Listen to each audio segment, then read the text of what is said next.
in verse 13 of chapter 12. Later they sent some of the Pharisees and Herodians to Jesus to catch him in his words. They came to him and said, "Teacher, we know you are a man of integrity. You aren't swayed by men because you pay no attention to who they are, but you teach the way of God in accordance with truth." Just stop there for a second. So they're looking for a way to arrest him, right? That's what just happened. They know that the parable was spoken against them. And isn't it amazing that the very parable that he spoke is being fulfilled while he's speaking it? Yeah. They're like, he's talking about us. We need to kill him. Shazam.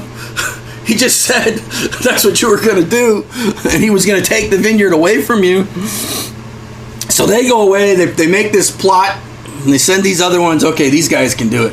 And they come and they butter up Jesus, right? That's the way they do it. A little flattery. Oh, you are a man of integrity.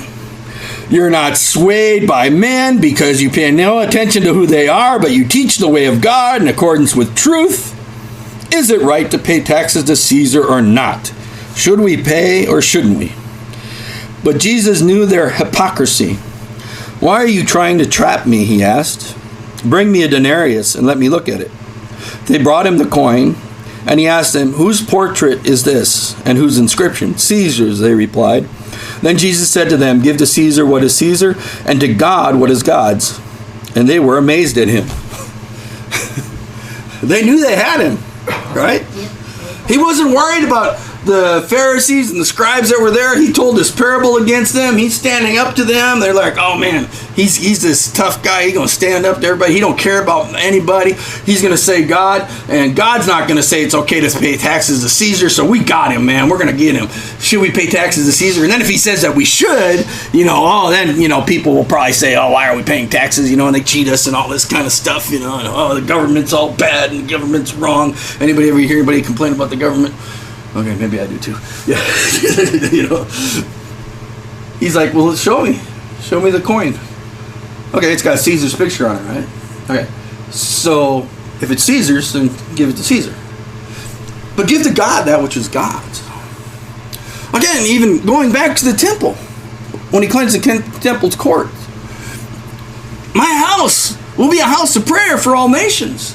That was supposed to be God's place. That was supposed to be where God was going to bring in the Gentiles. That was where the Gentiles were going to come and worship and praise him. But you've taken over God's place and turned it into something else. Give to God what's God's. And ultimately giving God what is God's is what? But us. Because we are created originally in the image of God. Whose image is on the coin? Caesar. It belongs to Caesar. Whose image is on us? God. We belong to God. When we surrender our lives to Jesus, when we give ourselves to him, when we commit our bodies as living sacrifice and surrender it to him, we are giving him what is his. And we are giving back what belongs to him. It is right for us to surrender our lives to him as Lord, as King, and say, "Whatever you say, wherever you want me to go, whatever you want me to do, I will do it. I surrender all to you, Lord.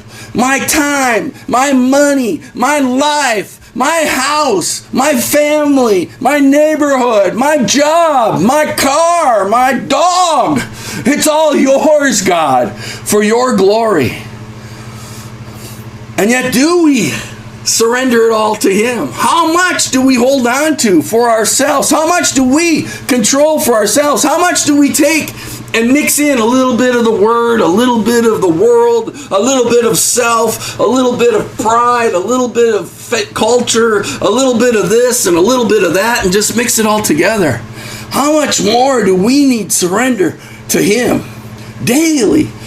Examine our lives and say, "God, what areas am I allowing to be influenced by things that are not of you? Father, in what ways am I not walking in your word and keeping your precepts?